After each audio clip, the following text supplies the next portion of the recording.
ફેફસાને મજબૂત કરવા આ ટિપ્સને અનુસરો. ફેફસા માટેની ટિપ્સ. આજકાલ વધતા પ્રદૂષણને કારણે બધા વડીલો તેમના ફેફસાની સમસ્યાનો સામનો કરી રહ્યા છે. આ આપણા શરીર માટે ખૂબ જ મહત્વપૂર્ણ અંગો છે, જે આપણને શ્વાસ લેવામાં મદદ કરે છે. આજે આ સ્ટોરી દ્વારા અમે તમને મજબૂત ફેફસા માટે કેટલીક સરળ ટિપ્સ જણાવીશું, જેનું તમારે પાલન કરવું જોઈએ. નિયમિત કસરત કરો. શું તમે જાણો છો કે નિયમિત કસરત કરવાથી ફેફસાની ક્ષમતા વધે છે? ઉપરાંત તેઓ મજબૂત થવા લાગે છે. તમારે દરરોજ જોગિંગ, સાયકલિંગ અથવા યોગ જેવી કસરતો કરવી જોઈએ. ઊંડા શ્વાસ લો.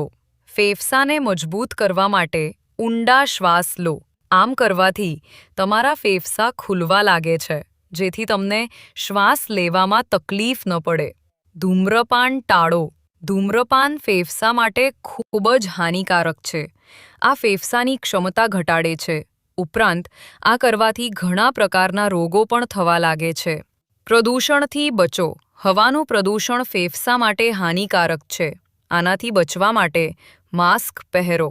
તેની સાથે તમારે પ્રદૂષિત વિસ્તારોથી દૂર રહેવું જોઈએ. સ્વસ્થ આહાર લો. સ્વસ્થ આહાર લેવાથી ફેફસાનું સ્વાસ્થ્ય સુધરે છે. તમે ફળો, શાકભાજી અને આખા અનાજ જેવા ખોરાકનું સેવન કરી શકો છો. પાણી પીઓ. શું તમે જાણો છો કે ફેફસાની સમસ્યાઓથી રાહત મેળવવા માટે તમારે પૂરતું પાણી પીવું જોઈએ? તે પીવાથી ફેફસાનું સ્વાસ્થ્ય સુધરે છે. તેઓ મજબૂત થવા લાગે છે. ઉપરાંત આ ફેફસામાં જમા થતો કફ દૂર કરે છે. તો મિત્રો, રોજ આવા જ હેલ્થ રિલેટેડ વિડીયો જોવા અમારી ચેનલને સબસ્ક્રાઇબ કરો અને વિડીયોને લાઇક અને શેર કરો. ધન્યવાદ.